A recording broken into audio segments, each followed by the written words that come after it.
Hey guys, how's it going? Nekrage here again. Haven't made a video since Warhammer Online, a long time ago. Keep a long story short, me and the guild quit Warhammer Online because of how insanely unbalanced the game was. Looked around for new games to play, and some of the guild members joined me in this game called Rohan Blood Feud, or Rohan Online.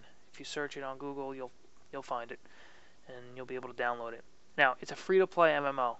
Now, before you close out the video, I know, free-to-play MMOs, they could be pretty bad. A lot of them are terrible.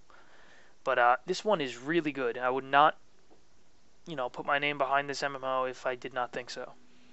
Now, I'm at the server select screen here. First, I'm going to teach you about the categories you'll see.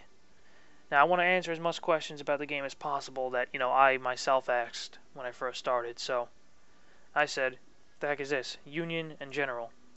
Now, the difference. See, own. These own servers are Union. They're united.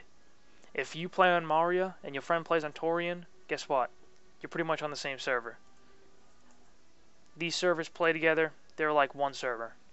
R.O.H.A.N, these two servers are pretty much one server. Tempest plays alone. One day they might merge it with R.O.H.A.N or something like that, but as of now, Tempest is just Tempest. It's alone. Now, that's a server I play on. If you wish to join the guild, or just come chat or whatever, I'm on the Tempest server. Now, I'm going to show you the character creation screen to start off. This is the character creation screen. These are my two characters, Nekrage and Tetsuji. Let me show you the races. Human, Elf, Half-Elf, Giant, Don, Decon, and Dark Elf. What's the difference? Instead of picking your class in this game, you don't pick Human and then it shows you a list of classes. The Human have their 3 classes, the Elf has their 3 classes, Half-Elf has their 3. You get the point. You start off as one class. You pick the race, you start off as a class. You level to level 50. Level 50, that class splits off. You can choose this class or this class. There's 2 different classes. So every race has essentially 3 classes. So let's say I pick a Giant. I start out as a Warrior. I hit level 50, and I get to split off into 2 different classes. I get to choose which one I want to be. I could be a Berserker, or I could be a Savager. Now, each race essentially has the PvP class or the PvE class. The Berserker being the PvP class for the Giant, and the Savager being more of the PvE class. Not to say the Savager can't PvP, he can, but he doesn't have, all the disable abilities and such that would make PvP classes, I guess, dominant in PvP. PKing, ganking people out in the field, stuff like that. Now, there's a penalty to doing that, but each class can PK as much as they want, right? As soon as you PK too many people, I'll explain that in a moment, as soon as you hit this certain limit, you'll become a murderer, called. You'll get the murderer status. When you're a murderer, you have a bunch of negative impacts on your class. I mean, on your character, I guess I'd call it. You receive more experience loss when you die. You have a chance to drop equipped items when you die. You can't party with people. You can't get healed by people. You can't get buffs from fellow players. None of that. So that's you're pretty much going to want to avoid unless you want to play the game by yourself. Murderer status, if you do happen to get that, it goes away over time, so you're not screwed. Every 3 hours you earn 1 PK credit, which means you can PK a player without being penalized for doing so. So, every 3 hours you'll gain 1. I'll show you in game where you can check your credits, and I'll teach you more about this thing called a hit list in the game. Now, I wanted to tell you about 2 different, I guess these races are different. These 2 races here, they have something special that these 4 do not.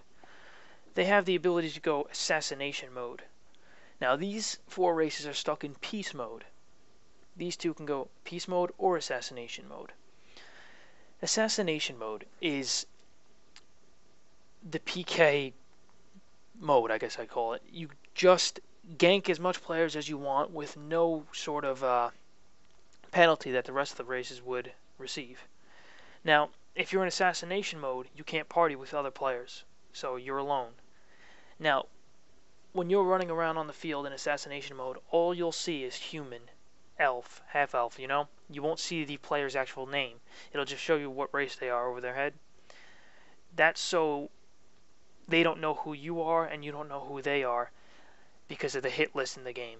You can get revenge on players who PK you. Now, if they're in assassination mode and PK you, you can't get revenge on them. I mean, certainly you could find them and try to kill them again, but the hit list enables you to teleport to players who have PK'd you before and give you one chance at revenge, trying to kill him. Now, if like a higher level player ganks you, like a level 99, and you're like level 15, you have the opportunity to bring a fellow player with you of a higher level. Of course, you'd want a higher level with you to get revenge on that player. So you can call a buddy to help you out. Now, in the assassination mode, you don't receive any penalties. You actually gain experience for killing other players.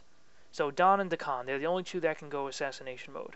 Now, if you want to party with people, you can go the peace mode route. You can switch to peace mode in town at an NPC vendor, but it's going to cost you a lot of money to do so. At level 1 to 30, you can switch from assassination to peace mode and back and forth as much as you want for free. After that, it's going to cost you a lot of money, so you're going to want to avoid switching on a daily basis. So, enough talking. Let me show you some gameplay. I'm going to show you the Don Assassin first. This is the character customization screen. You can change hair and all that and face, but I don't really care because I just want to show you the class. Nekrage 2 is fine. I'm going to delete them anyway. Okay, let's start. Okay, here I am in the tutorial zone. All this crap, blah blah blah. Okay. Now, game might look just like every MMO, but one thing I really like about the game is the attack speed in the game. The attack speed's faster, the combat's like much faster paced than your typical MMO, and I don't know, I just really enjoy that. I'm gonna ignore all the quests in the beginning because it's just same crap I've done over and over again. Just want to show you combat at first. Combat's a lot faster paced than other MMOs, and I only have one weapon right now, so it gets even faster. I don't have any abilities yet. You earn them as you level. 2 kills to level right in the beginning, so I'm going to get a skill called Envenom at first. Hit the little arrow and you got it, and you drag the skill onto your bar. Like I was telling you before, at level 50, you get 2 classes, Predator and Avenger. Predator's the PvE one, and Avenger's PvP. And at level 50, you'll unlock these talent trees. So far, you only start with your first one. Now, you can hit space, and it'll pick up any item nearby for you. And you don't have to click on the items on the floor. I hate games in which you have to do that. Now, I have an ability called Envenom. Almost every class gets an ability like this. You'll activate it, and it'll start draining your mana at a constant, consistent rate. It's pretty much like an enchantment in a way. It's an increased attack speed and a 2% chance to apply a dot on an enemy. Different abilities apply various different effects. On my warrior, I have an ability like that has a chance to lower the enemy's attack speed by 30%. You get stealth on this class, which is really cool for PvP. And every time you level up, you also get stat points that you can allocate. Correct build for this class, if I was going to go my PvP spec, would be 3 into agility and 1 into vitality. That's for the assassin. Don't do that in any other class, because it's not the correct build. If you have questions about builds or anything about the game, please feel free to comment and ask them or message me in game. Don't matter. I'm going to leave the tutorial zone prematurely because I would like to show you other parts of the game instead of just this boring zone. So as soon as this window pops up, we'll be out of here. There it is. And we're off.